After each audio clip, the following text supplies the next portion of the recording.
ሰላም ጤና ይስጥልኝ ውድ የፕራይም ሚዲያ ወጋ ፕሮግራም አድማጭ ተመልካቾች ወጋ ፕሮግራማችን በተለመደው ሰዓት እንግዲህ በተለመደው ቦታ ዚ ፕራይም ስቱዲዮ ተገኝቷል። ፕሮግራማችን መተላለፉን ጀምሯል። ክቡራና ክቡራን እንግዲህ አብራችሁ መቆየው ነው ትሩፋት በላይነህ ነኝ። እንዲሁም ዛሬ ልንነጋገር የወደድንበት ርዕሰ ጉዳይ ላለፉት ሳምንታትም እያደረግን እንደነበረው የፌዴራል ጠበቆች ማህበር በእጩነት የሚወዳደሩ ለፕሬዝዳንትነት የሚወዳደሩ በእጩነት እንግዲህ የተመረጡ ሰዎችን እዚህ ፕራይም ስቱዲዮ በየተራ የጋበዝን ወደ እናንተ ወደ ተከበራችሁ አድማጭ ተመልካቾቻችን እያደረስን እንገኛለን። ለፕሬዝዳንትነት የሚወዳደሩ እጩዎችን ይዤላችሁ ቀርብ ያለሁኝ። እጩዎቹ ራሳቸውን ያስተዋውቁና ወደ ፕሮግራማችንን ያው እንጀምራለን ማለት ነው። ከማን ልጀምር? እሺ ራስዎትን ያስተዋውቁልን። ተስፋዬ ደረሰ እባላለሁኝ። የህግ አማካሪና ጠበቃ ነኝ። አሁን እንዳልሽው ለፌዴራል ጠበቆች ማህበር ፕሬዝዳንትነት እጩ ከሆኑት ውስጥ አንዱ ነኝ። ላለፉት እንግዲህ 2 አስርተ ዓመታት በላይ በጥብቅና እና በማማከር ስራ ላይ ቆይቻለሁኝ። ይሄን ያህል ካልኩ ራሴን ካስተዋወቅ ይበቃል ይመስለኛል። እሺ አሁን ላይ ጠበቃና የህግ አማካሪ ነኝ። ትክክል። አመሰግናለሁ አቶ ተስፋዬ።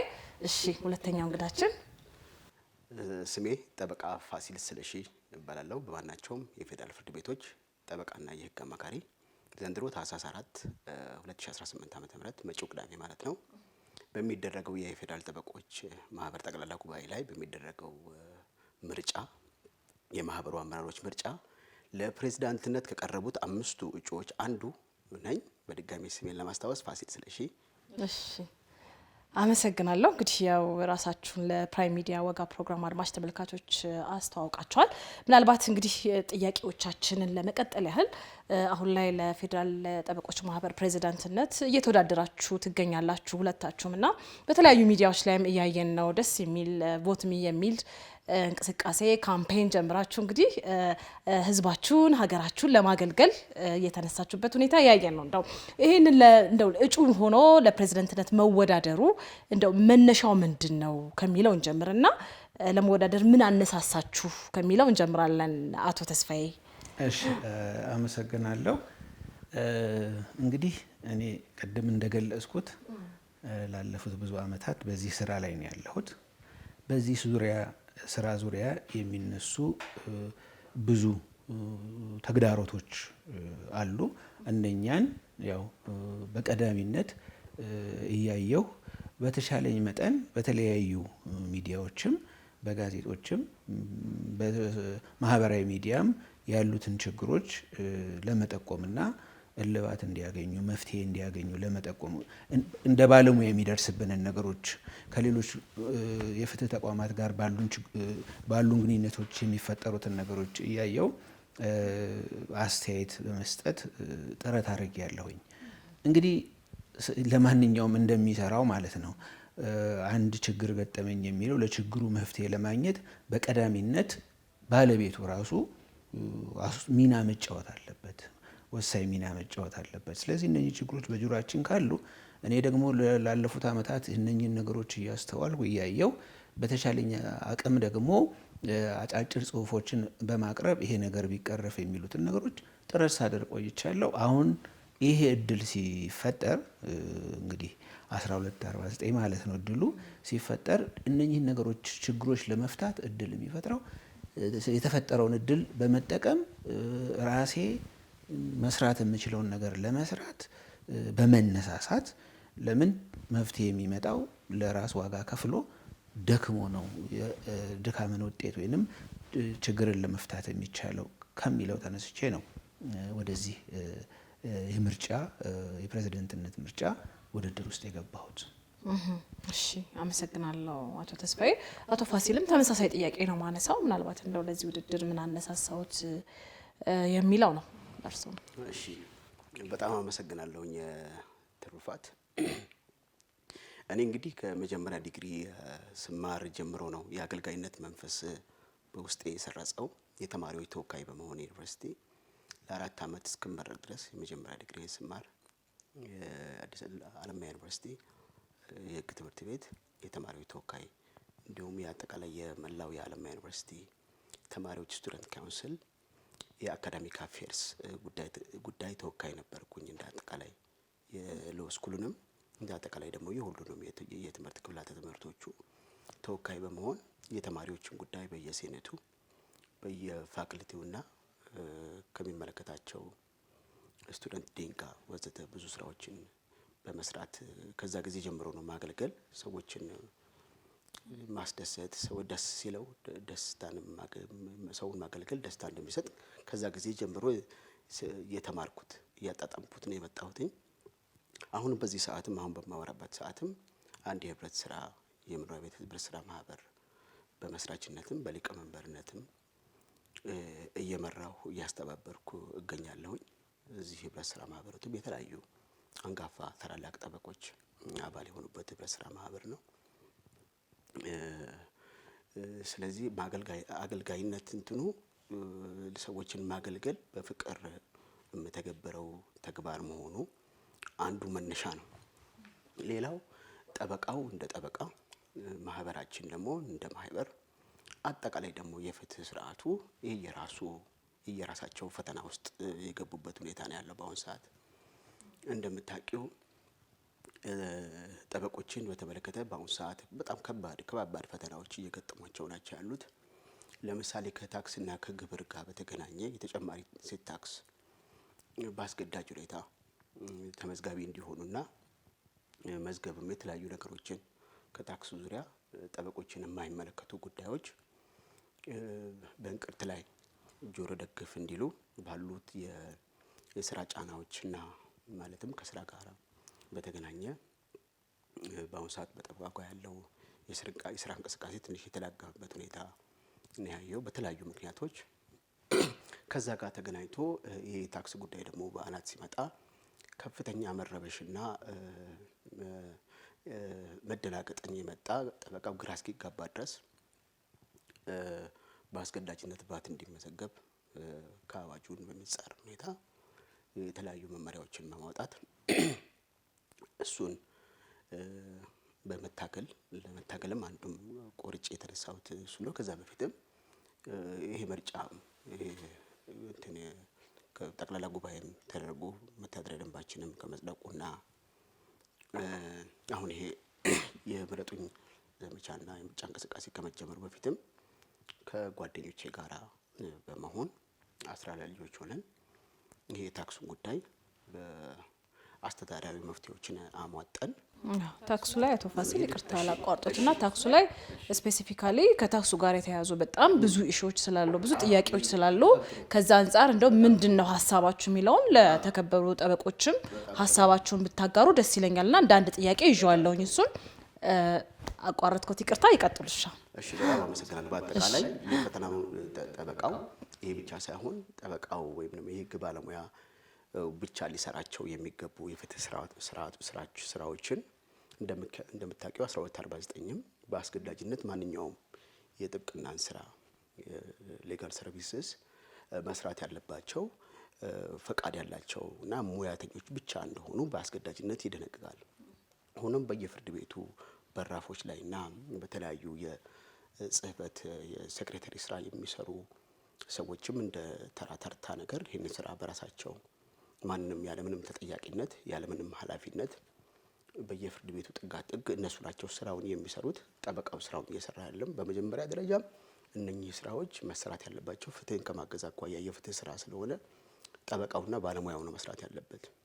ያንን በተመለከተ ዜጎች ፍትህ ማግኘት ህገ መንግስታዊና ዓለም አቀፍ ሰብአዊ መብታቸው ነው ፍትህ ማግኘት። ሆኖም ግን ይህን ፍትህ የሚያገኙት ከማን ነው? ከጠበቃ። ትክክለኛው ፍትህ የሚያገኙት ከጠበቃው ነው። ከጠበቃው ከተማረና በጉዳዩ በሰለጠነ ባለሙያ ነው ሊታገዙ የሚገባው ነው። ግን ስራውን የሚሰሩ ያሉት ሌሎች አካላቶች ናቸው። ይህንንም ደግሞ ለመታገል ቆርጬ በመነሳት ነው ወደዚህ ወደ ምርጫ እና ተሳትፌ ለምን ሌሎች ጓደኞቼን የስራ ባልደረቦችን አስተባብሬ በዚህ ጉዳይ ላይ አንድ ለውጥ አላመጣም በሚልና በሌሎች ተያያዥ ከጤና ጋር እንደምታውቂው ጠበቆች እየገጠመን ያለ ነው የጤና ሁኔታ በጣም ከፍተኛ ፈተና ውስጥ ያለው አብዛኛው ጠበቃ እንደምታውቂው ተላላፊ ባልሆኑ በሽታዎች እንደ ስኳር፣ ኮሌስትሮል፣ ደም ብዛት የመሳሰሉትን እንትኖች ውስጥ ነው ያለው። እንዲሁም ዳኞቹን በተመለከተ እንደምታውቂው በተለያዩ በሚያስደነግጡ አይነት የአሟሟት ሁኔታዎች ተደጋጋሚ የሞት ሁኔታዎች ይከሰታሉ። እነኚህ ጉዳዮች እና ጠበቆችንም እያጠቃ ያለው ይህ ተላላፊ ያልሆኑ በሽታዎች ምንድነው? እሱ መፍትሄ መፈለግ አለበት በዚህ ዙሪያ ላይ ብዬ ያም ነገር ይቆረቆረኝ ስለነበረ በዚህ ጉዳይ ላይ አንድ ነገር መስራት አለብኝ ስነቀለውበት የጠበቃው ጤናው የስነ ልቦናው የአካሉ የኪሱ ጤና መስተካከል አለበት ብዬ ቅድሚያ ለጠበቃው በሚል ሞቶ ወይም መፈክር ነው አሁንም የምርጫ ቅስቀሳ እያደረኩና ምረጡኝ እያልኩት ያለሁትኝ ማለት ነው። ስለዚህ እንትኖት ሞቶት ቅድሚያ ለጠበቃ ነው መጀመሪያ ቅድሚያ ለጠበቃው ከዛም በኋላ ይሄ ቅድሚያ ለጠበቃው ስል ግን የፐብሊክ ኢንተረስት ወይም ደግሞ የህዝብ ጥቅምና አጠቃላይ በፍትህ አስተዳደር ውስጥ ግን ሚና የለውም ማለት አይደለም። ያን አሁን ጠበቃው ተገፍቶ ምንም እንደሌለ ሮል እንደሌለው ሚና እንደሌለው በፍትህ ስርዓቱ ላይ ሁነኛ ተዋናኝ እንደሆነ እየተወሰደ አይደለም በሌሎች የባለድርሻ አካላት። ስለዚህ ይህንን ግንዛቤ ፈጥሮ በዛ ስታተስ ያን ስታተሱ እንዲመለስ የጠበቆች ማህበርም ሆነ ጠበቆች ክብራቸው የታፈሩ ሌላው ዓለም በአፍሪካ በጎረቤት ሀገራትም ጠበቆች የተከበሩ የታፈሩና በፋይናንስ አቅማቸውም በጣም የደረጁ ናቸው። ወደ ኢትዮጵያ አንዳንድ ጊዜ ወደ ውጭ ሀገራትም ስንሄድ ጠበቃ መሆናችንን ስንነግራቸው በጣም በቃ ከፍተኛ ባለሀብት እንደሆነና ትልልቅ ሆቴሎች እንድንጋብዛቸው የሚጠይቁን የሙያ ባልደረቦቻችን አሉ በውጭ ዓለማት ያሉ። ያ ደግሞ እነሱ ሀገር እንዳለው ይመስላቸዋል ሁኔታው። ስለዚህ ያንን ስታተስ የኛም ኮሚኒቲ የጠበቃው ኮሚኒቲ ለምን አያገኝም? ስለዚህ ምንድናቸው ችግሮቹ? ይህንን ችግር እንዴት ነው መፍታት ያለብኝ ከሌሎች ስራ ባልደረቦች ጋር ብዬ ያንን በመነሳሳት ነው ወደዚህ ምረጡኝ ዘመቻና ለፌደራል ማህበር የፌደራል ጠበቆች ማህበርን የመምራት እድሉን ባገኝ እነኚህ ነገሮች ከሌሎች የማህበሩ አመራር አካላት ጋር በመሆን እነኚህ ነገሮች ለማሳካት ነው የመጣሁት ማለት። ይሄ ብቻም ደግሞ አይደለም። እንደምታውቂው ጠበቆች የፍትህ አጋዥ ናቸው። ለህግ በላይነት ለህገ መንግስታዊ ስርዓት መጎልበት ለሰብአዊ መብት እድገትና ጥበቃ ላይ ትልቅ ሚና ነው ያላቸው። እንደ አንድ የፍትህ አካል ተደርገው ነው በሌላው ዓለም ከፍተኛ ሚና አላቸው። ለመንግስትም ለህዝብም ለአባሎቻቸው የጠበቃ ማህበራት ለአባሎቻቸው ቅድሚያ ሰጥተው የመጀመሪያ የነሱን ኢንተረስት አስጠብቀው ከዛ የማህበረሰቡን ኢንተረስት ወይም ፍላጎት አስጠብቀው ለህግ የበላይነትና ለሰብአዊ መብት ዘብ ቆመው ነው የሚያገለግሉት ህብረተሰባቸውና የኛም ደግሞ ጠበቆች በሀገራችን ያለን እንደዚህ አይነት ሚና እንዲኖረን አጥብቄ ስለምሻ ያንን ስታተስ ያንን ክብርና ልዕልና እንድናገኝ እንደዛ እንድንቆጠር እንድንከበር እንድንታፈር ለማድረግ በዚህ ጉዳይ ላይ ኃላፊነትን ወስጄ ከሌሎች የስራ ባልደረቦችና የማህበሩ አመራራት ጋር በጋራ በመሆን አንድነትን የጠበቃውን አንድነትና ተባብሮ መስራትን በመፍጠር ከፍ ወዳለ እንድንሻገር ከፍተኛ ስራ ለመስራትና በተለይም ደግሞ ማነቆ የሆነብን አንዱ አስቻይ ሁኔታዎቹ እንደተጠበቀ ሆኖ አሁን ያለው በስራ ላይ ያለው የጠበቆች አዋጅ የራሱ የሆነ አስቻይ የሆኑ ነገሮች የሉትም። እሱም ደግሞ መቀየር አለበት ብዬ በዋነኛነት በታክሱ ጉዳይ ላይ ሁለገብ ትግልን ማግረድ የመጀመሪያው ተልእኮ አድርጌ ከሱ በመቀጠል ያደረኩት አዋጁ መሻሻል አለበት ብዬ በግልጽ በዚህ በተመረጥኩ በ6 ወራት ውስጥ አማራጭ አዋጅ ለመንግስት ለማቅረብና ለሚመለከታቸው አካላት እኛን ሊያስችሉ ለፍትህ ስርዓቱ ላይ ጉልህ ሚና እንዲኖረን መብታችን እንዲከበር ጠበቃው ነፃነቱን እንዲያውገኝ ሚናው እንዲታወቅ እንዲታፈር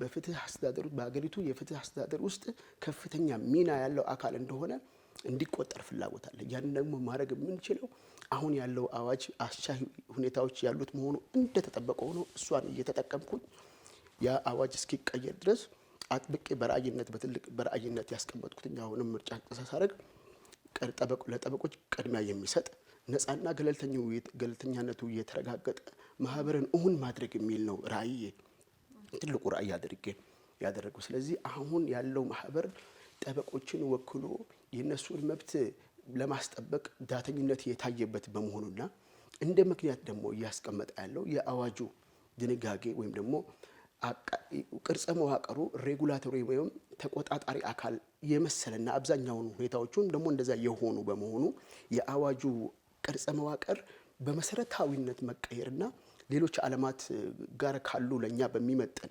የፌደራላዊ ስርዓት የሚከተሉ አገራቶች አሉ። እነሱን ቤንችማርክ አድርጎ ለኛ የሚሆን ሊያሰራን የሚችል ለጠበቆች አፍ የሚሆን ልክ አሁን የእናንተ ሚዲያ ምንድነው ቮይስ ኦፍ ሪዝን እንደምትሉት እኛም ደግሞ ቮይስ ኦፍ ዘ ፐብሊክ ሆነን ቮይስ ኦፍ ዘ ጀስቲስ ሆነን እንዴት ነው ሚናችን የጎላ ሆኖ በሀገሪቱ ውስጥ ሊጫወት የምንችለው የሚለውን ነገር በደንብ ከባለድርሻ አካላትና ከማህበሩ ቀሪ አመራር አካላት ጋር በደንብ አድርጌ አበክሬ ሳላሰልስ ለመስራትና ያንን አዲስ አማራጭ አዋጅ እንዲወጣ ማድረግ ነው። እነኚህን ነገሮች ደግሞ ሳደርግ የማህበሩን አራተኛው ተልእኮ ቅድም እንደነገርኩሽ የማህበሩን የአባላት አንድነትና ተባብሮ መስራትን እውን ማድረግ ይላል። ያለ ምንድነው አንድ አፍ ተናጋሪ አንድ ልብ መካሪ ስንሆን ነው በሌሎች አካላት ላይም ተጽዕኖ ማፍጠር የምንችለው። ስለዚህ ህብረተሰቡ እምነት የሚጣልበት ማህበር እንዲሆን አበክሮ ለመስራትና ማህበረሰቡ እንደ ትልቅ የፍትህ አጋዥ አድርጎ በሙያው የሰለጠነ የተከበረ የታፈረ የህዝብን ሰብአዊ መብትና ክብር የሚያከብር የደንበኞቹን ጉዳይ በአግባቡ የሚይዝ ጠበቃን በመፍጠር የሚወስዳቸውን በቀጣይ በአስገዳጅነት በአዋጁ ሁሉም ጠበቃ ስልጠናና ትምህርት መውሰድ ያለበት መሆኑ በአስገዳጅነት የተደነገገ በመሆኑ እሱ ደግሞ ምን አይነት ስልጠናዎች መውሰድ አለባቸው የሚለውን በተመረጡኝ በሁለት ወራት ውስጥ በመለየት በጣም ወስን እና በጣም አስፈላጊ በሆኑ ጉዳዮች ላይ ስልጠና እንዲወስድ በማድረግ ጠበቃው ስነ ምግባሩን በእውቀት የላቀ ራሱን ያደረጀ የበቃ በትምህርት ብቻ አይደለም በአካላዊ እንቅስቃሴ በአይምሮ በሁለንተናዊ ጤናው የተጠበቀ ንቁ የጠበቃዎች ማህበረሰብን የመፍጠር ሁነኛ ህልም አድርጌ ለተነው የተነሳው እነኚህ ደግሞ እንዴት ነው ማረጋው እሴቶችን አስቀምጣለሁ። ይቅርታ አቶ ፋሲል ላቋርጦት ነው። አሁን እግረ መንገዶትን እቅዶትንም በዚሁ በደንብ አድርገው እየገለጹልን ይገኛሉ። ይሄንን እቅድ ደግሞ እንዴት ነው ወደ መሬት የምታወርዱት የሚለውን በኋላ ላይ እመለስበታለሁኝ። አሁን እቅዶትን በደንብ እየገለጹልኝ ነው። ማለት ምን አነሳሳዎት? ያው ከእቅድ ጋርም ስለሚገናኝ እያገናኙ የተነሳሱበትን ምክንያት ህዝብን ለማገልገል እንደሆነ እንግዲህ በደንብ እየገለጹልን ነው። አቶ ተስፋዬም በዛ መልክ ገልጸውታል። ነገር ግን ከእቅድ ጋር ተያይዞ ወደ አቶ ተስፋዬ ደግሞ ልምጣና አቶ ተስፋዬ ከእቅድ ጋር ተያይዞ እንደው ምን ለመስራት አቅደዋል የምትለዋል ክሊር ያድርጉልን ደግሞ። እሺ ምንድነው የመጀመሪያ ማየት የምፈልገውን ነገር ብገልጽ ደስ ይለኛል። ጠንካራ የፌዴራል ጠበቆች ማህበር ማየት ነው። የኢትዮጵያ ፌዴራል ጠበቆች ማህበር ማየት ነው የምፈልገው። ይህም ደግሞ ለህዝብ ደግሞ ተገን ሆኖ የሚቆም በኢትዮጵያ ላይ ደግሞ ፍትህ እንዲሰፍን የሚሰራ ስለዚህ በዚህ ይሄንን እንደ ግብ ወይንም እንደ ራዕይ አስቀምጦ ምንድነው ጠንካራ ማህበር እንዴት ነው ለሚለው እንግዲህ ጠንካራ ማህበር አንደኛ የገንዘብ ምንጮቹ አስተማማኝ የሆነ መሆን አለበት። ሁለተኛ ከፍተኛ የሆነ የአባላት ተሳትፎ ያለበት መሆን አለበት። ሌላው በሀገሪቱ የፍትህ ስርዓት ላይ ተጽዕኖ የሚያመጣ አዎንታዊ ተጽዕኖ የሚያመጣ አንዳንዱን ነገር ስለተነሳ መልሶ መድገም ስለማይጠቅም በፍትህ ስርዓት ውስጥ ማለት ትልቅ ሚና እንዲኖረው ማድረግ። ሌላው በዲሲፕሊን በትክክለኛው የስነ ምግባር የታነጸ ጠበቃ እንዲኖር መስራት። በእውቀት የበለጸገ በተለይም ደግሞ ዘመኑ የሚጠይቀው እውቀት በዓለም ገበያ ላይ ተወዳዳሪ ሊያደርገው የሚችል በአገር ውስጥ ብቻ ሳይሆን በዓለም ገበያ ላይ ተወዳዳሪ መሆን የሚያስችለውን እውቀት መገብየት የሚችልበትን ማግኘት የሚችልበትን ይሄ ተከታታይ ያው ህጉ ላይ ተከታታይ የህግ ትምህርት አንደኛው በየጊዜው የሚጠየቅ ነገር ስለሆነ፣ ሁለተኛ ዘመን ደግሞ ቴክኖሎጂ ያመጣቸው ከስራ ጋር ተያያዥ የሆኑ ነገሮች አሉና ለቴክኖሎጂ ያለው ተጋላጭነት ወይንም በቴክኖሎጂ በቂ ስልጠና እንዲያገኝ ማድረግና ተወዳዳሪ የሚሆን ስራውን አዘምኖ ጠንካራ ጠበቃ መሆን እንዲችል ማስቻል። ሌላኛው የጠበቃ ጥቅም መጠበቁን በአንድም በሌላ ማረጋገጥ። ለምን አዋጁ ትክክል ነው። 1249 በዋናነት ከስሙም እንደምንረዳው የፈቃድ አሰጣጥና አስተዳደር አዋጅ ነው የሚለው። የፌዴራል ጠበቆች ፈቃድ አሰጣጥና አስተዳደር አዋጅ ነው የሚለው። በዋናነት የቁጥጥርን ራስን በራስ የማስተዳደርን ነገር መሰረት አድርጎ አንኳር ነገር አድርጎ ነው የሚነሳው። ነገር ግን እዚያው አዋጅ መግቢያ ላይ ደግሞ በጋራና ለብቻና በተናጠልና በቡድን የጠበቃውን ጥቅም ማስጠበቅ የሚል ነገር ስላለ የጠበቃውን ጥቅም በአንድም በሌላ ለማስጠበቅ ደግሞ መትጋት ያስፈልጋል እና ከዚህ አንጻር እነኚህን ነገሮች ለማሳካት በትጋት እንደተባለው ሌሎችም አሉ ማስተባበርና ወደዚያ መድረስን መስራት ነው። አመሰግናችኋለሁ ሁለታችሁንም። ምናልባት ማህበራዊ ድረገጽ ላይ እያየሁኝ ነበርና እጩ ተወዳዳሪዎች የራሳቸውን እቅድ የአጭር ጊዜ፣ የመካከለኛ፣ የረጅም ጊዜ ብለው ሊናገሩ አይገባም፣ ሊያወጡ አይገባም። ምክንያቱም ማቀድ ያለብን በጋራ ነው የሚሉ አመለካከቶችን እያየሁኝ ነበረ ከጠበቃው ከማህበረሰብና እዚህ ላይ ትንሽ ሀሳባችሁን ብታንሸራሽሩ ደስ ይለኛል። እንዲህ ለሚሉ ሰዎች ምን ትላላችሁ? እስቲ አቶ ፋሲል። እንዲህ የሚሉ ሰዎች እውነታ አላቸው። ምክንያቱም አዋጁም ላይ በግልጽ እንደተደነገገው ስትራቴጂክ ፕላንን የሚያጸድቀው ጠቅላላ ጉባኤ እንደሆነ በግልጽ ተመላክቷል። ያንን ስትራቴጂክ ፕላን ማን ነው የሚያወጣው የሚለውን በተመለከተ በአዋጁ ላይ ባደረኩት ምልከታ ማን እንደሚያዘጋጀው በግልጽ አልተቀመጠም። ሆኖም የአመቱን እቅድ በተመለከተ ግን ፕሬዚደንቱ እንደሚያወጣ በግልጽ ይናገራል። ስለዚህ ለዛም ነው እኔ የአንድ አመት እቅድ አውጥቼ ያንን መሰረት አድርጌ የአንድ አመት እቅድ ያወጣሁት። ለዛ ነው የመካከለኛ አጭር ጊዜ ምናምን ብዬ አልከፋፈልኩም። በአንድ አመት ውስጥ ላደርስና እስከ መጪው ጠቅላላ ጉባኤ ድረስ ለጠቅላላ ጉባኤው የማቀርባቸው ሰርቼ ማሳያቸው ተሰፍሮ ተቆጥሮ ስትራቴጂክ ፍሬምወርክ ፎር ኢኤፍኤፍ ብዬ በተለያዩ ድረገጾች እንትኖችን አሰራጭቻለሁኝ። በቮት ፎር ፋሲል የሚል የቴሌግራም እና የዋትሳፕ ቻናሎች አሉ። እንዲሁም የተለያዩ ደግሞ የህግ ማህበረሰብ የፈጠራቸው ለምሳሌ የህግ ባለሙያዎች ጥምረት የሚል የቴሌግራም ቻናል አለ። እዛ ላይም እንዲያውቁት ለመላው መራጭና የመላው የጥብቅና ማህበረሰብ ምን ይዤ እንደመጣው ምን አዳዲስ ነገሮችን እንዳሰብኩ እዛ ላይ አስቀምጫለሁ። ያቺን ያስቀመጥኩት ለአንድ አመት ሞቶና ነው። ምክንያቱም ስትራቴጂክ ፕላኒንግ ዝም ብሎ ቀላል ነገር አይደለም። አንደኛ ጠቅላላ ጉባኤ ማጽደቅ አለበት።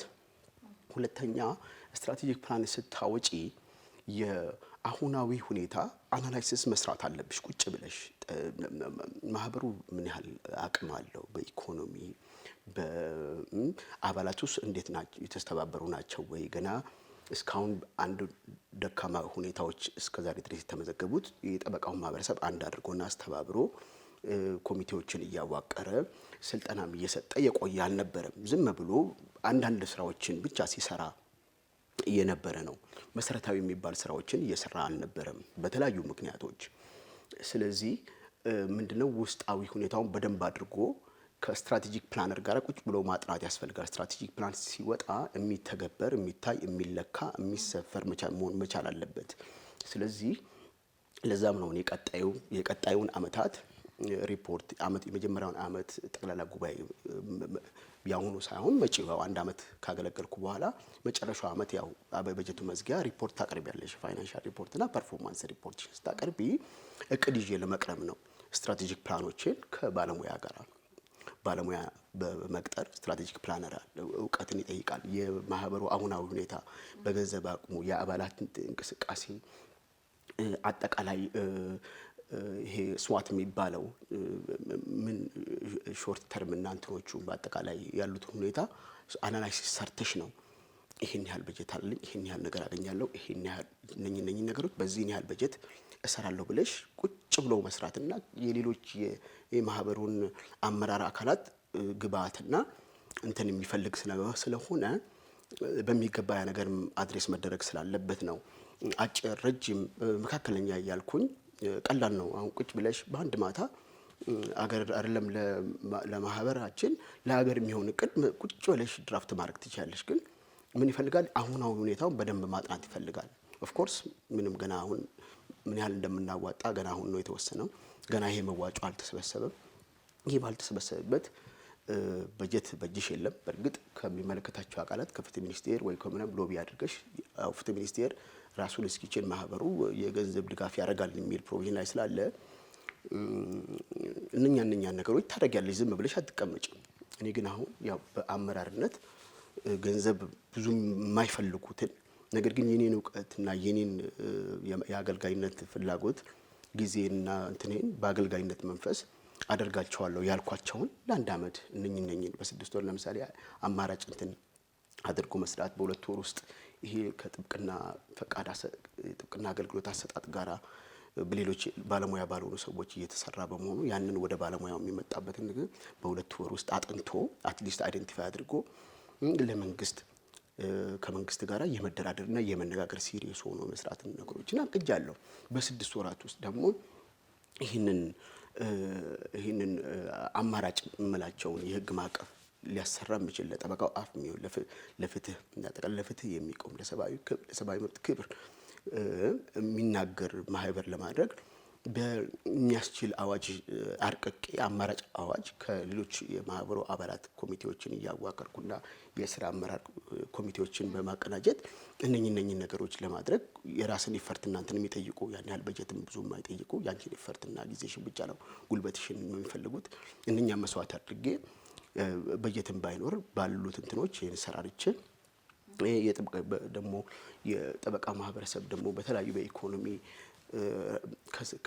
ከስራ ውጪ የሆኑ ጠበቆች አሉ። የታመሙ በቤታቸው የታመሙ የተኙ በኢኮኖሚ በተለያዩ ምክንያት ጥያቄ አጥተው ወላጆች ቤተሰቦቻቸውን በትነው የቀሩ ማንንም የማያስታውሳቸው ሰዎች ጠበቆችም ስላሉ እነሱ ደግሞ ያሉበት ሁኔታ በግልጽነት በአሳታፊነት በተጠያቂነት መንፈስ እነሱን ለይቶ እንዴት አድርጎ ማገዝ የሚቻልበትንም ሁኔታ በዚህ ባጭር ባሉት አራቱ በተመረጡ ባሉት 4 እና 5 ወራት ውስጥ ያንን አይደንቲፋይ አድርጌ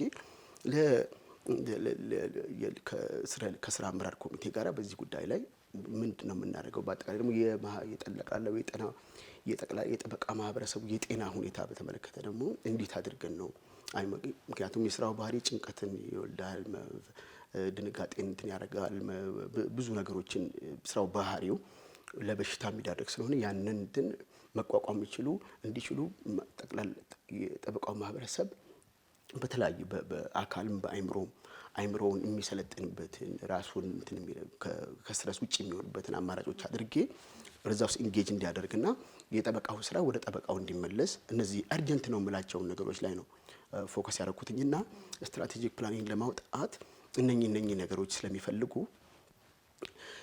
ጎን ለጎን ሌሎችን ስራዎች በአንድ አመት ያወጣውን ስራዎች እየሰራው ስትራቴጂክ ፕላኒንግንም ተልሜ ጨርሼ በማድረግ በመጪው ጠቅላላ ጉባኤ ላይ ለጠቅላላ ጉባኤው አቅርቤ ለማጸደቅ ነው ትልቁ ራእዬ። እነኚህ ነገሮች ደግሞ ለማሳካት ያስቀመጥኳቸው እንዴት ያሳካሉ የሚለውን እንዴት ወደ መሬት ማውረድ ይችላል ነው የሚለውን እድል ሰጣቸዋለሁ። አቶ ተስፋዬ ተመሳሳይ ጥያቄ ምናልባት ጠበቃው እያነሳ ያለውን አሁን አቶ ፋሲልም እንዳሉት በሶሻል ሚዲያ በተለያዩ ድረ ገጾች ላይ እየጻፉ ያሉት ነገር አለ። ይሄ ምንድነው ብቻቸውን ማቀድ አይችሉም፣ እንዴት እቅድ ያወጣሉ እጩ ፕሬዝዳንቶቹ በሚለው ያው አቶ ፋሲል የራሳቸውን ሀሳብ አንጸባርቀዋል። አቶ ተስፋዬም እስቲ እዚህ ላይ ትንሽ ነገር ቢሉ። እሺ ባጭሩ ምንድነው አንደኛ ማቀድ ይችላሉ። መልሱ እዚህ ማቀድ አይችሉም በቡድን ነው የሚሰራው የሚለው ነገር እኔ የተሳሳተ የህግ አረዳድ ነው ብዬ ነው ማምነው። ምክንያት ፕሬዝዳንቱ እቅድ ያወጣል፣ በስራ አስፈጻሚ ያጸድቃል፣ በጠቅላላ ጉባኤ ያጸድቃል።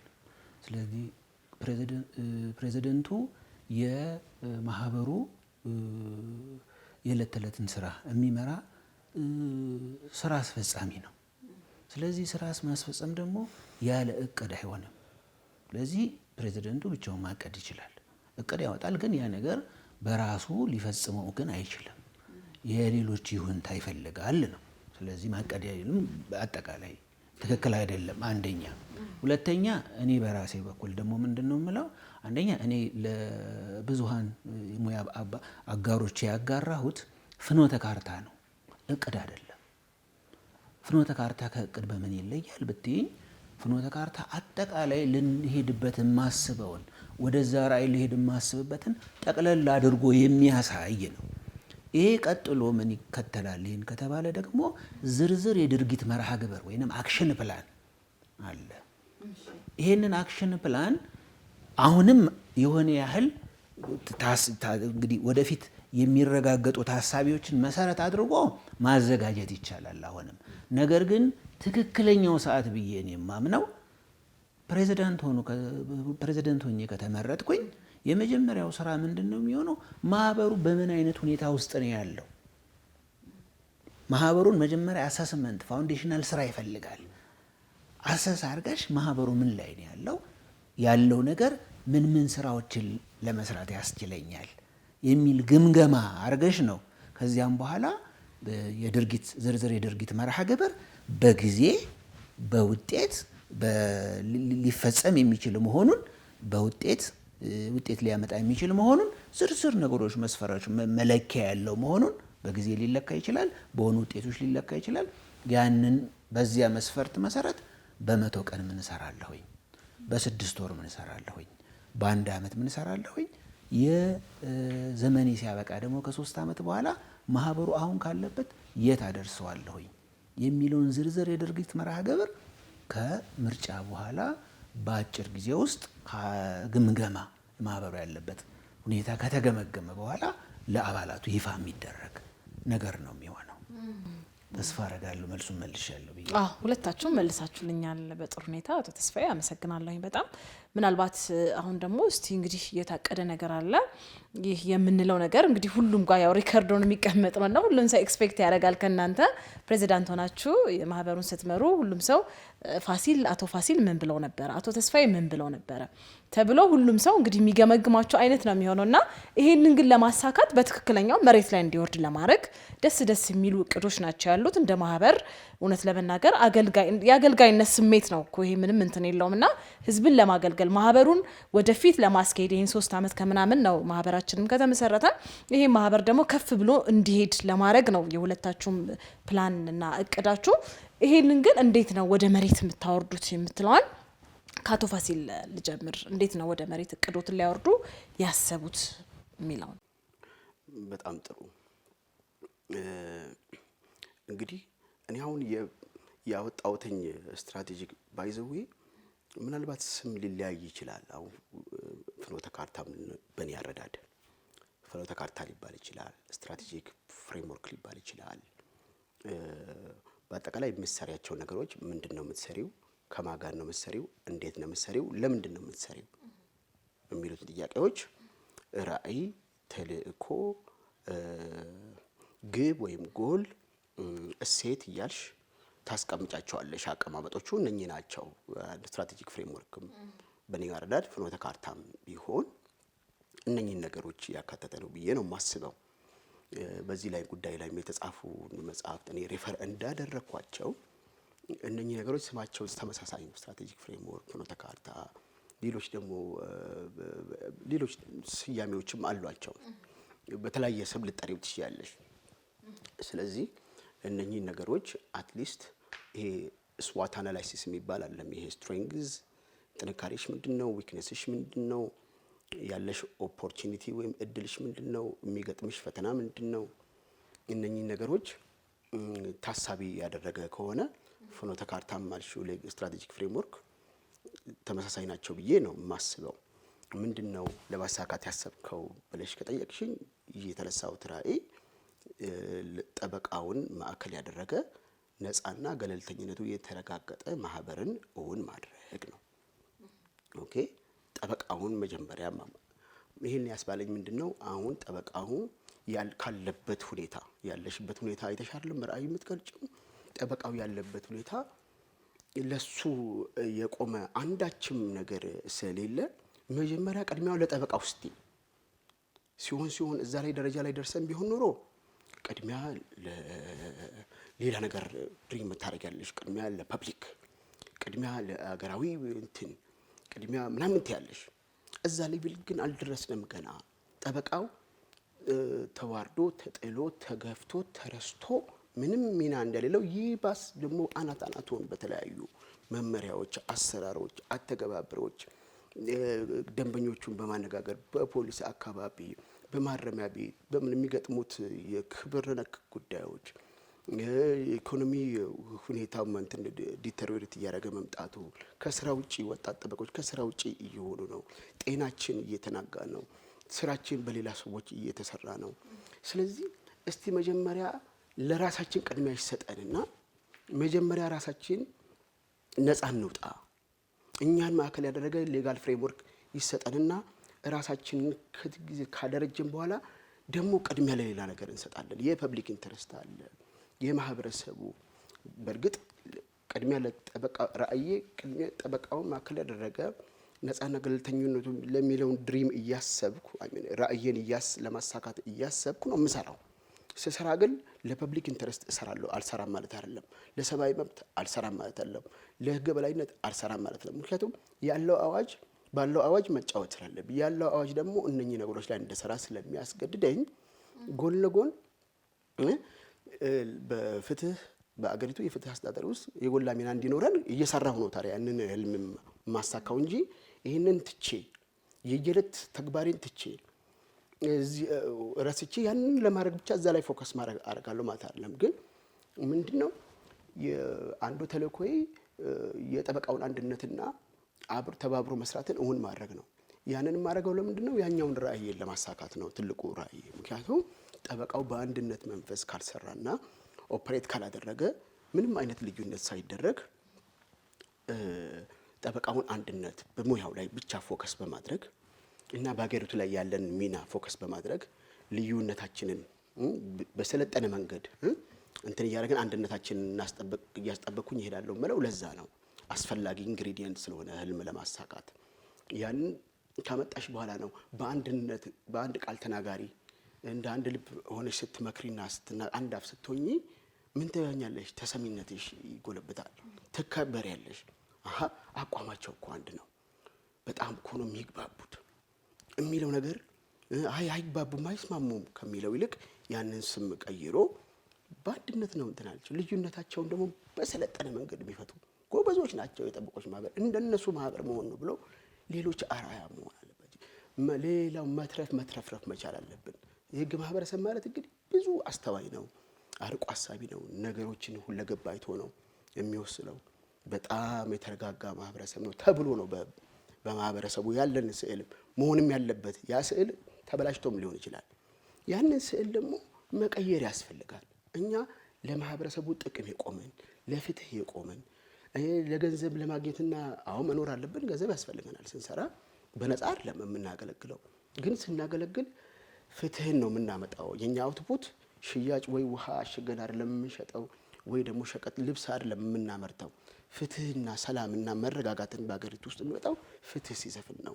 ስለዚህ እንደ ሀገር ለመንግስትም የምንጠቅም ለአገር የምንጠቅም ለአህጉር ለክፍላተ አህጉር ለዓለምም የምንጠቅም ሆነን መታየት መቻል አለብን። ያንን ሳናገኝ ሌሎች ነገሮች ላይ ፎከስ አረግን ማለት ምናልባት አልተገናኝተውም ነው። ለራበው ሰው ልብስ እንደመስጠት ነው፣ ወይ ደግሞ ልብስ ለቸገረው ሰው ምግብ እንደመስጠት ይሆናል። ስለዚህ ቅድሚያ ለጠበቃው መጀመሪያ እየሰጠ ቅድሚያ ለጠበቃውና ክብርና በፍትህ አድሚኒስትሬሽን ውስጥ ያለውን ቦታ ሪኮግኒሽን የተሰጠው ከሆነ በኋላ ነው ከዛ ሌሎች ነገሮች ላይ ከፈረሱ ጋሪው እንዳይቀድም እነኚህ ነገሮች ማድረግ አለብሽ እንጂ ቀላል ነው። ፋንሲ እቅድ እያወጣሽ ይሄን ታርጌት ማድረግ ቀላል ነገር ነው ማለት እኔ እንትን ቀጥረሽ የአንድ ስራ አስፈጻሚ ወይም ዳይሬክተር ቀጥረሽ ለማህበሩ ያንን እንዲያስፈጽም አንቺ አቅጣጫ መስጠት ትችያለሽ። ቀላል ነገር ስለሆነ ያንንም ድራፍት ለማድረግም በጣም ሎፍቲ የሆኑ አይዲያዎች እንዲያደርገው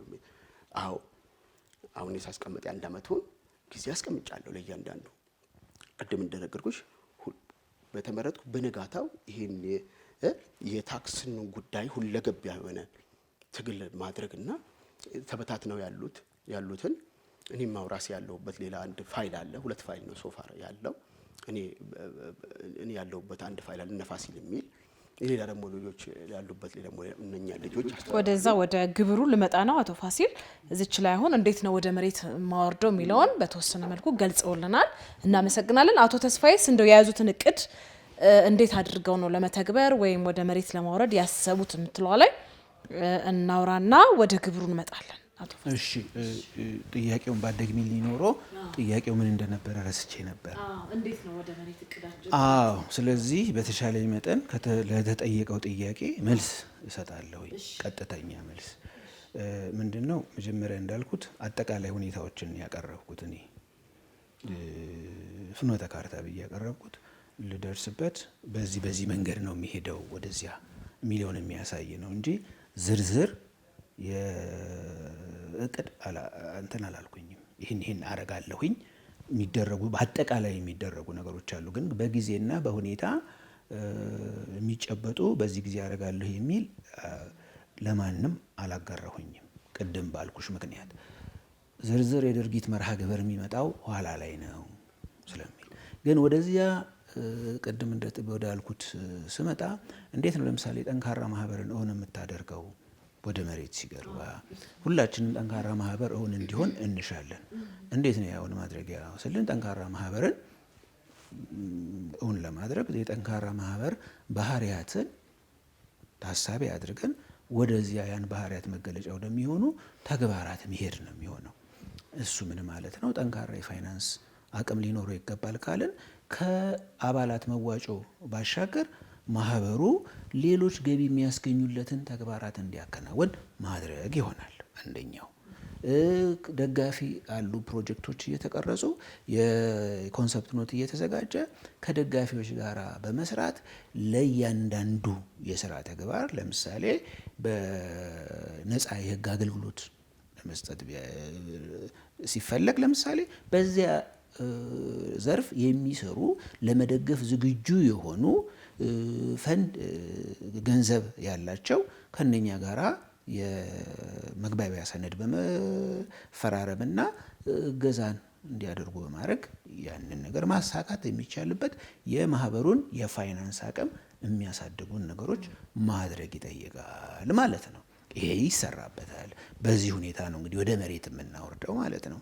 ሌላኛው ለምሳሌ ከፍትህ አካላት ጋር ጤናማና ዘላቂነት ያለው ተገማች የሆነ ግንኙነት መስመር መዘርጋት ይፈልጋል። ችግሮቻችን የጠበቃው ችግሮች መቀረፍ አለባቸው። ከስራ ጋር የተያያዙ ችግሮች ለምሳሌ የጠበቃው የስራ ድንበር መከበር አለበት። በሌሎች ሀገራት ደግሞ የጠበቆች ስራ የሆኑ ስራዎች ደግሞ ለጠበቃው ሊሰጡት ይገባል ብሎ የጠበቃውን የስራ እድል የሚያሰፉ ነገሮች መስራት አለበት። እንዴት ነው እንደዛ የምናደርገው ሲባል ከሌሎች የፍትህና ሌሎች የመንግስት አካላት ጋር ጥሩ የሆነ ዘላቂ የሆነ ጤናማ የሆነ ነፃነትን ጥያቄ ውስጥ የማያስገባ ጥሩ ግንኙነት ተገማች ግንኙነት በመፍጠር በዚያ ሂደት ውስጥ የእኛን የጠበቃውን ችግር ለሌሎች በአግባቡ በማስረዳት እነኛን ነገሮች ማሳካት የሚቻልበት ሁኔታ ይኖራል ማለት ነው። ስለዚህ በእንዲህ አይነት ሁኔታዎች በሀሳብ ደረጃ ያለውን ወይም ልንደርስበት የሚገባውን ነገር እናደርሳለን። ቀጣይ የህግ ትምህርትን ለምሳሌ መከታተል አለብን ሲባል እነኚህን የሚሰጡ ጠንካራ ተቋማትን እንዲፈጠሩ የተፈጠሩትም በዚያ መሰረት ለጠበቃው የሚመጥን ጥራት ያለው ትምህርት የሚያቀርቡ በማህበሩ ምርጫና የካሪኩለሙም የሚሰጠውንም ትምህርት እያየ የሚያጸድቅበት እንዲህ አይነትን አሰራሮች በመፍጠር የጠበቃውን ዲሲፕሊን ደግሞ ገለልተኛ የሆነው የዲሲፕሊን ኮሚቴ ይህንን የሚመለከት ቡድን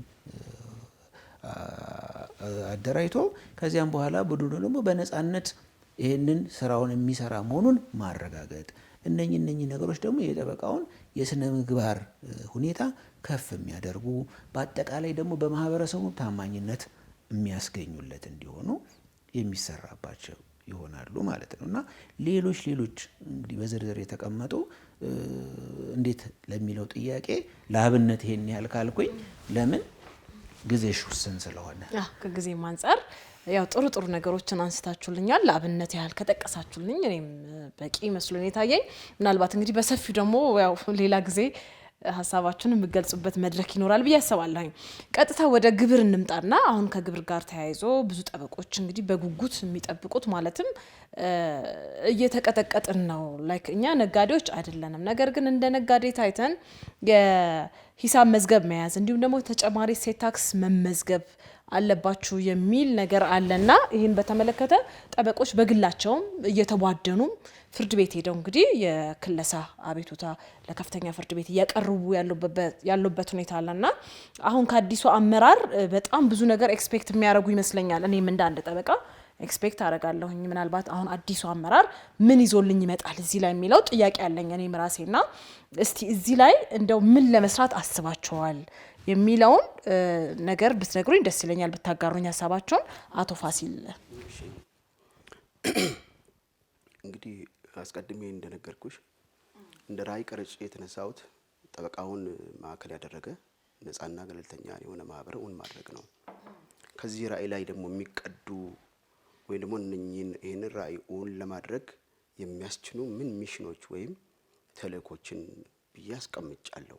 አንደኛው ተልእኮዬ በግብሩ ጉዳይ ላይ ሁለገብ ትግል ማድረግ ነው። የመጀመሪያው ሴንትራል ፖይንቴ እሱ ነው። እሱንም በተመረጥኩ የሚቀጥለው ቀን የማደርገው ተግባር የተጀመሩትን የሙግት ሂደቶች ወደ አንድ እና ወደ ማህበሩ በማምጣት ሌሎች የስራ ባልደረቦችንና ኦልሬዲ ጉዳዩን የጀመሩትን ልጆች በማስተባበር በጠብቃው በራሴ መሪነት ጉዳዩን ራሴ የፍትሐብሔሩ የፍርድ ቤቱንም ጉዳይ ራሴ እከታተላለሁ። የማህበሩ መሪ ስለመሆን በዛ ብቻ ግን አይደለም። የሙግት ስርዓቱ ጊዜ የሚፈጅ አላስፈላጊ ጉልበት የሚያባክን ገንዘብ የሚያባክን ግንኙነትንም ከሌሎች ከመንግስት ከተከሳሽ ወገን ጋር ያለንን ግንኙነት የሚያበላሽ እንደሆነ መጠን ሌሎች አማራጮችን ማየት ያስፈልጋል። ምክንያቱም ኦልሬዲ የክስ ሂደቱ ሞመንተም ስላገኘና እኔም ራሴ ተሳታፊ የሆንኩበት ይሄው እነ ፋሲል ስለሺ የሚል 13 ልጆች ሆነ ዛሬ የእግዳ ቤቱ አስገብተን ነበረ። መመሪያው ተፈጻሚ እንዳይሆንብን እንዳጠቃላይ ራሱ መመሪያው ሲቀጥል እኛ ላይ ተከሳሾች ላይ እንትን እንዳይል ለዛሬ ነበረ የተከሳሽ ወገን ገንዘብ ሚኒስቴር መልስ እንዲሰጥ በእግዳ ቤታችን ላይ ዛሬ መልሱን አቅርቧል። ስለዚህ በ1183 የአስተዳደር ስነ ስርዓት አዋጁን ተጠቅመን ነው 1183 በ2012 አንቀጽ 58 እና የፍትሐብሔር ሕግ ስነ ስርዓት 157 165 እና 200 መሰረት እንዲታገድ ይሄ መመሪያው እንዲታገድ ኦፕሬሽናል እንዳይሆን አግደን መልስ ሰጥቷል። ይህን መልስ ዛሬ ነው ፍርድ ቤት ቀርበን የተረከብነውና እንደዚህ የተበጣጠሱትን እንትኖች የክስ ሂደቶች ወደ አንድ አምጥቼ በማህበሩ ስም በጥቂት ሰዎች ሌሎች ሰባት ልጆች ያሉበት ሌላ ፋይል አለ። እኛ ደግሞ 13 እነ ፋሲል ስለሺ ማለት ያው እኔ ነኝ። እነ ፋሲል ስለሺ ተብሎ ነው መዝገቡ እንትን የተሰየመውና በዛ ስም መጠራው ለዛ ነው። መልስ ሰጥተው ዛሬ መልሳችንን ተቀብለናል በችሎት። በቀጣይ መልስ ደግሞ በዋነኛነት በክሱ ላይ ደግሞ ክስ አቤቱታው ላይ መልስ እንዲሰጥ አሁን ለ9 ታህሳስ 9 ተቀጥሮ ነው ያለው። ስለዚህ እንደነገርኩሽ በዚህ በሙግት ስርዓት ብቻ ሳይሆን ሁለገብ ሁለንተናዊ ትግል ያልኩትኝ እንዳልኩሽ ይሄ ክስ ሂደት ጥሩ እንትን አለ፣ ፍራስትሬሽን ይፈጥራል። ስማችንን በዛ በየግር ብለን ለሌላው ምንቆም ሰዎች በፍርድ ቤትኛ ለራሳችን ጉዳይ እንትን ስንል ያው ጠበቃ ለራሱ አይበቃ ወይ ደግሞ ሌላ ኢሜጅ ነው የሚሰጠው። እስቲ ለራሱ ሲሆን እናየዋለን አይነት መሳለቂያ መሆንም አያስፈልግም። ምክንያቱም አንዱ ወገን አሸናፊ አንዱ ተሸናፊ ሊሆን ይችላል። ጉዳዩ ደግሞ የተራዘመ እስከ ፌዴሬሽን ምክር ቤት ድረስ ሊሄድ እየተንጠባጠበ ሌላውን ጠበቃ ሁሉም ወደዚህ ክስ ስርዓት እየገባ ጉዳዩ ላልተወሰነ ጊዜ የተራዘመ ፍርድ ቤት እየተመላለስኩ ሌላ ብዙ ስራ ስላለብኝ በእርግጥ ፍርድ ቤቱ የራሱን ጠበቃ የራሱን ሕግ ባለሙያ ሊቀጥር ይችላል።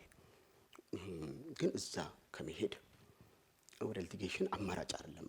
አማራጭ ሲጠፋ የመጨረሻ ላስት ሪዞርት ነው ሊቲጌሽን። ቀስ ግን ሁለገብ ሁለንተናዊ ትግል ስልሽ ይሄንን ማቆም ሳይሆን ይህንን ራሱ ጠበቃው ቴክ ኦቨር እያደረገ ሁሉንም የሚወክል ክስ መሆን መቻል አለበት። ምክንያቱም አሁን እየከሰሱ ያሉት ጥቂት ሰዎች 13 እና 7 20 ሰዎች የሚሆኑ ሰዎች ናቸው። በተለያዩ አግባብ ጣልቃ እየገቡ ያሉ ጠበቆች እንዳሉ ሆነው እስከ መቼ ድረስ ነው ይሄ ጣልቃ እየገባ ወደ 7000 ምናምን ጠበቃ አለ።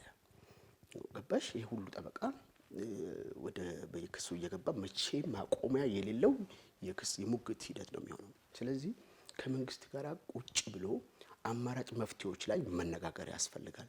ቶሎ ይሄን ጉዳይ ፓርክ አድርጎ መንግስትም የራሱን ሌላ አማራጭ መንገዶች የሙያውን ሁኔታ አተገባበር በሚገባ እንዲያውቀው ማድረግ ያስፈልጋል። ስለዚህ ይህንን በደንብ እውቂያ አወርነስ ሪሃርሳል ስራዎች መሰራት አለባቸው። ይህንን ሁለዛ ነው ሁለገብ ሁለንተናዊ ትግል ያልኩት ሊቲጌሽን ብቻ አማራጭ ስላልሆነ ሌሎች ስትራቴጂ ካምፔን አድቮኬሲ ስራዎች እንደ አግባብነቱ ሚዲያ መጠቀም ይቻላል። ከነሱ ጋር ነው ፌስ ቱ ፌስ ኔጎሽዬሽን ለኛም ለናንተም አይጠቅምም ለኛም አይጠቅምም ለፍትህ ስርዓቱም ማነቆ ይሆናል። የኛ ሚና በፍትህ ስርዓት ውስጥ ፍትህን ማስፈን ነው። ሸቃጭ ነጋዴ አስመጪ ኤክስፖርተር ወሬቨር አይደለንም። እና ፍትህን ለማገዝ አንድ የፍትህ አካል አድርገው እንዲያውም አንድ የፍትህ አካል ጠበቃ ማህበር የጠበቆች ማህበር እንደ አንድ የፍትህ አካል በየአመቱ የሚከበረውን የፍትህ አብሮ የሚያከብር መሆን አለበት እንጂ አይሶሌት ተደርጎ እንደ ነጋዴ ነው የሚታየው።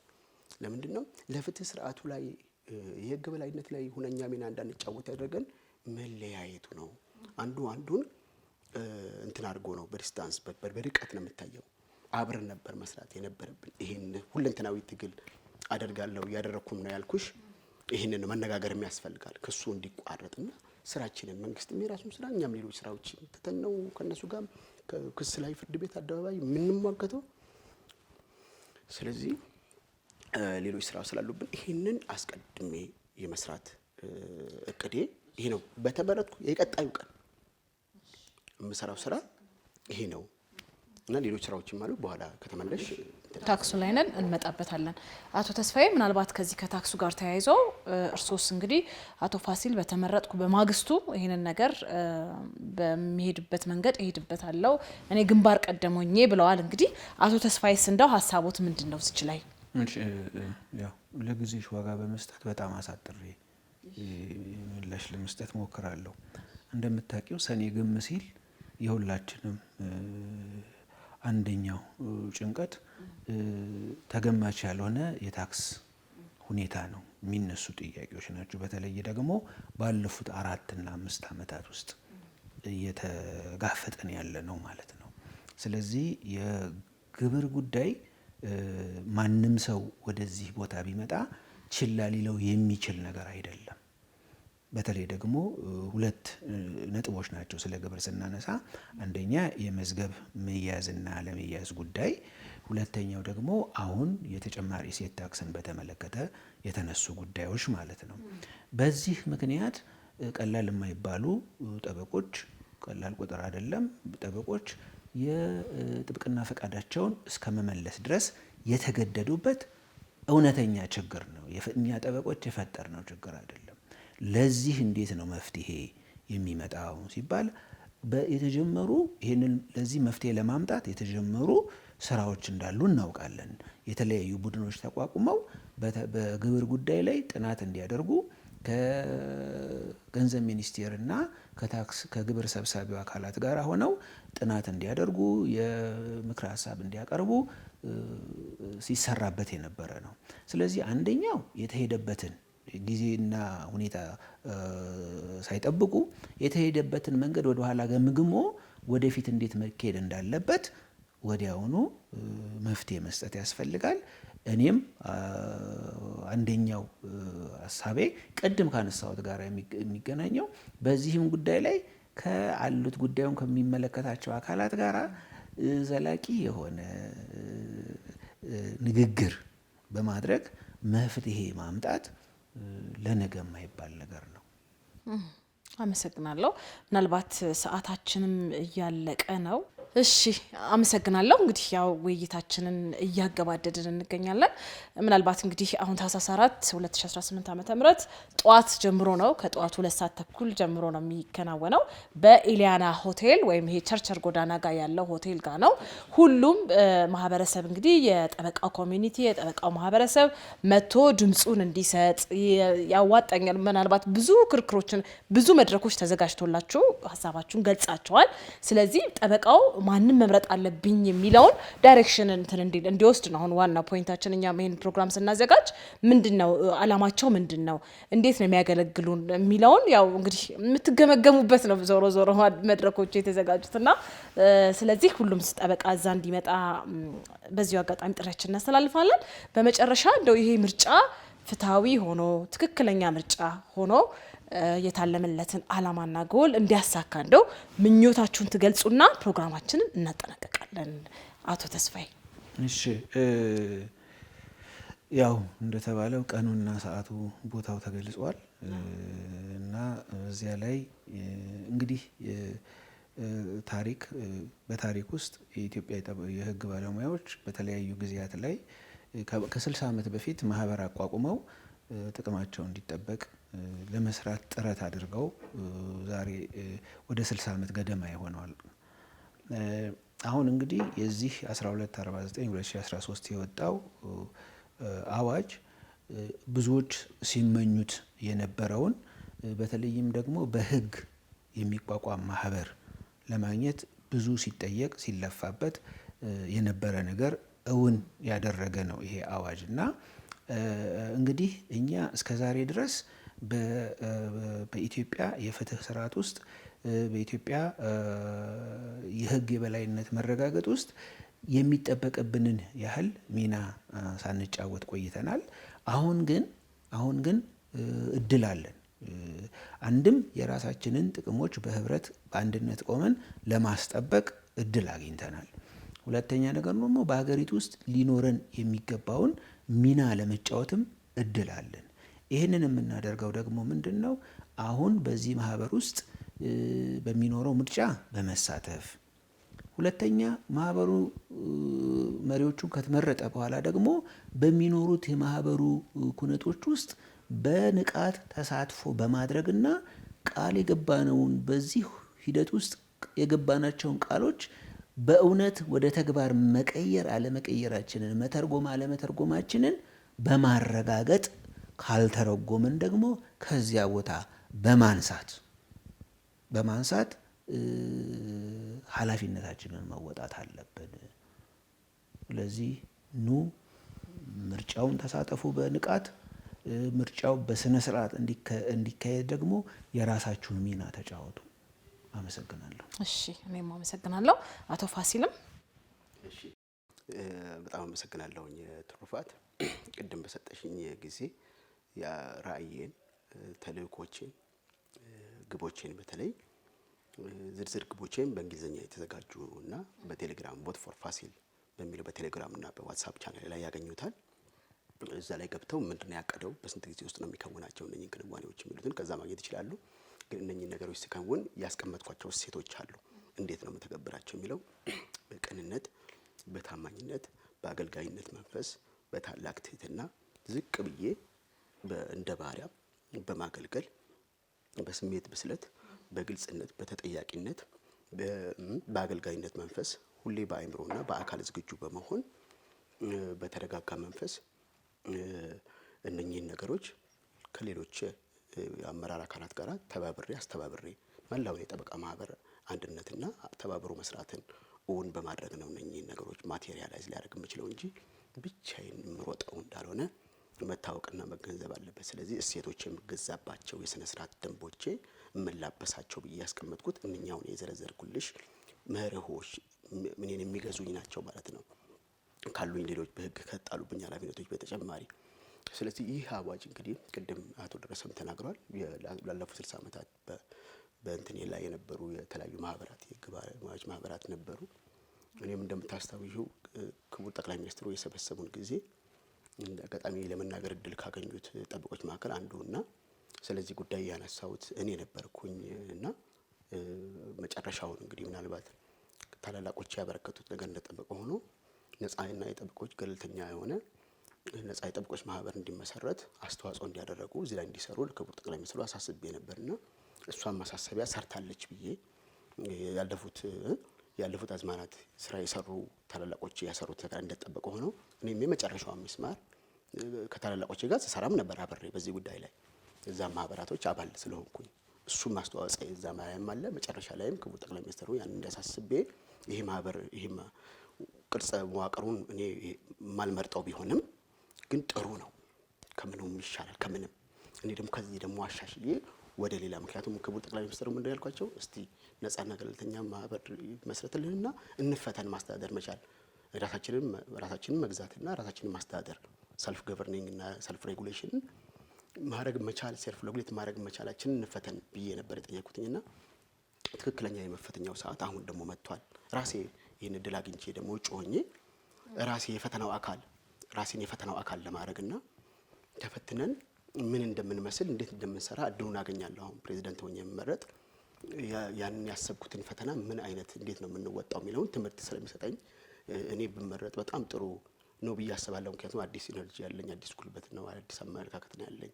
በዚህ በሙያ ማህበራት ላይ ብዙ እንትንም የለኝም፣ ንክኪውም የቢሮክራሲ ውስጥ እንትን የለውም። ስለዚህ አዲስ ፊት ነው ይዤ የመጣሁትና እኔ ስመረጥ ምንድነው የማደርገው መላው ማህበረሰብ የጠብቅና ማህበረሰብ ወደ መሪነት እንዲመጣ በሩን እከፍትለታለሁ ማለት ነው፣ እድሉን እንዲያገኝ ሌላ አዳዲስ መሪዎች እንዲወጡ። ምክንያቱም ጠበቃው ማህበረሰብ እንደምታውቁት ትልቅ ፖቴንሻል አለው፣ የተለያዩ ሪሶርስ አላቸው። ወደ 7000 የሚጠጋው እያንዳንዱን ብትፈትሽው እያንዳንዱን ብታዳምጪው የተለያየ ፖቴንሻል አለው። ትልቅ አስተዋጽኦ ማበርከት አይደለም ለማህበሩ ለመምራት አገር ለመምራት የተዘጋጀና ብቃት ያላቸው ትልቅ ሰዎች አሉ የተከበሩ።